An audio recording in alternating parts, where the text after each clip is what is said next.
Hello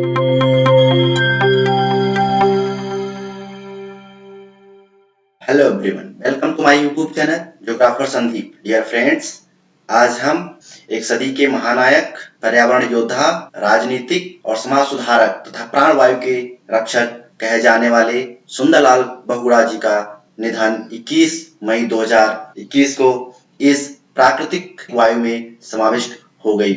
ऐसे चरित्रवान व्यक्ति का आज जीवन परिचय या उनकी जीवनी के बारे में जानेंगे।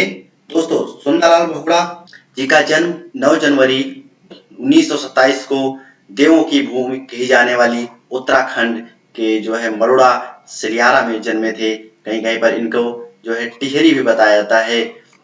ये ऋषिकेश में अपने जन्म के 94 वर्ष पूरे करने के बाद उनकी अंत्येष्टि हो गई। और सुंदरलाल बहुगुणा जी के पिता का नाम अंबादत्त बहुगुणा, माता जी का नाम पूर्णा देवी था और पत्नी का नाम बिमला नौटियाल। और उनकी संतानों के 3 संतानें थी, जिनका नाम था नारायण राजीव नयन बहुगुणा, माधुरी पाठक और प्रदीप बहुगुणा। दोस्तों, इनकी आपकी शिक्षा प्राथमिक शिक्षा उत्तराखंड में हुई थी और उसके बाद वह लाहौर चले गए। वहां से कला में इन्होंने बीए शिक्षा ग्रहण की। यह अपना करियर 13 वर्ष की उम्र में राजनीतिक करियर शुरू किया और 1956 में शादी के बाद उन्होंने अपने जीवन राजनीतिक करियर से जीवन से संन्यास ले लिया। अगर जीवन के बारे में बात करें तो इनका बहुत ही एक अतुल्य जीवन रहा है, जिसमें उन्होंने अपनी संपूर्ण जिंदगी का एकमात्र मकसद पर्यावरण की सुरक्षा बना लिया था। सुंदरलाल बहुगुणा जी को हिमालय के रक्षक यानी God of ecology of the Himalaya के तौर पर जाना जाता है।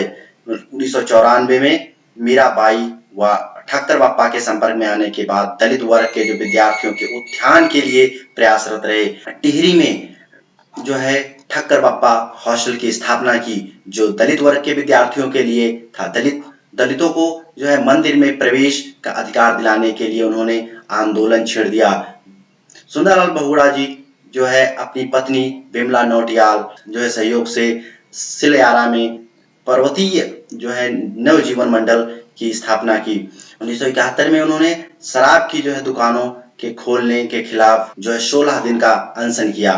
पर्यावरण के सुरक्षा के लिए 1973 में चिपको आंदोलन शुरू किया, जो कि वनों की कटाई से संबंधित था। वनों की कटाई से संबंधित था, इसको पूर्ण बनाया वहां की लोकल चमोली की महिलाएं थी, उन्होंने इसमें पूरा सहयोग दिया था, जिससे कि जब भी कोई ठेकेदार या कोई वहां का कोई भी व्यक्ति आता था वहां के पेड़ों काटने के लिए, तो वहां की महिलाएं, वहां के इसे ही जन जागरूकता कहते हैं, जन जागरूक व्यक्ति उस संपूर्ण पेड़ों से चिपक जाते थे और कहते थे कि पहले हमको काटिए, उसके बाद पेड़ों को काटेंगे, क्योंकि यही हमारे प्राण वायु हैं, यही हमारी संपूर्ण संसार के रक्षक हैं। जीवन भर इस विश्व भर में चिपको आंदोलन के कारण सुंदरलाल बहुगुणा जी को वृक्ष मित्र के नाम से भी प्रसिद्ध थे। अ फ्रेंड ऑफ ट्रीज के नाम से प्रसिद्ध थे। 1981 से 83 में बहुगुणा जी ने हिमालय में 5000 किलोमीटर एक यात्रा का नेतृत्व किया, जो कि दिवंगत प्रधानमंत्री इंदिरा गांधी के साथ एक बैठक के बाद समाप्त हुई थी। और इनके और भी यहाँ तो पौधों के अलावा इनका और भी वर्क थे, जैसा कि 1980 से 4 तक इन्होंने एंटी टिहरी मूवमेंट शुरू किया और चलाया, जो कि किसके अगेंस्ट था? डैम फैब्रिकेशन के अगेंस्ट था, जो कि यह टिहरी तक ही नहीं सीमित था, पूरे ऑल ओवर इंडिया में या यूं कहें सभी जगह इस डैम के खिलाफ बहुगुणा जी ने आंदोलन छेड़ दिया था।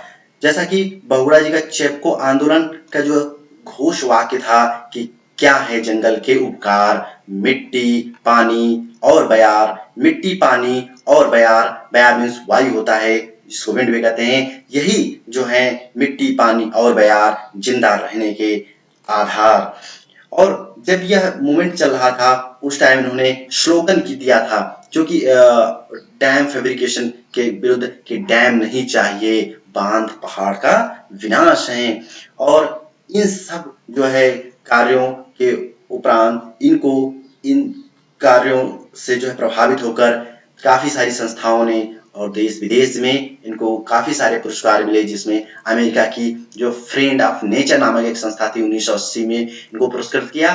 पर्यावरण के जो है स्थायी संपत्ति मानने वाले महापुरुष को पर्यावरण गांधी कहा जाता था। अंतर्राष्ट्रीय मान्यता के रूप में 1981 में स्टॉकहोम का वैकल्पिक नोबेल पुरस्कार मिला और सुंदरलाल बहुगुणा को 1981 में जो है पद्मश्री पुरस्कार दिया गया, जिसे इन्होंने यह कहकर स्वीकार कर दिया कि जब पेड़ों की कटाई जारी है और मैं अपने जो है इस सम्मान के योग्य अपने आप को नहीं समझता। और वहाँ इसके बाद 1985 में जमनालाल बजाज पुरस्कार से नवाजे गए और उसके उसी वर्ष जो है नेक्स्ट ईयर जो है 86 में जो है रचनात्मक कार्यों के लिए 1986 में जमनालाल बजाज पुरस्कार से फिर से इनको सम्मानित किया गया। 1987 में राइट लाइवलीहुड पुरस्कार जो कि चिपको आंदोलन या वनों की कटाई के खिलाफ आंदोलन के लिए इनको जो है से सम्मानित किया गया। 1987 में शेर कश्मीर जो है पुरस्कार से नवाजा गया। 1987 में फिर इनको सरस्वती सम्मान से सम्मानित किया गया।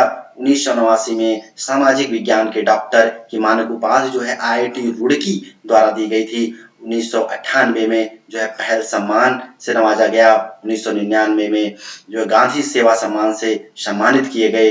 2000 में सांसदों के एक फोरम ने सत्यपाल मित्तल अवार्ड से नवाजा और 2001 में पद्म विभूषण से फिर से इनको सम्मानित किया गया। जो है सुंदरलाल बहुगुणा जी या पर्यावरण योद्धा जो है अपने शुभचिंतकों या अपने जो चाहने वालों के लिए उन्होंने लिखा था, Himalaya is a land of penance. Nothing in the world can achieve without penance. I am doing this on the behalf of all who are striving to save our dying planet. Why should a river, a mountain, a forest, or the ocean be killed while be killing to life? Himalaya is a land of penance. जो हिमालय है वो तपस्या की भूमि है। Nothing in the world, बिना तपस्या के संसार में कुछ भी नहीं है। I am doing this on the behalf of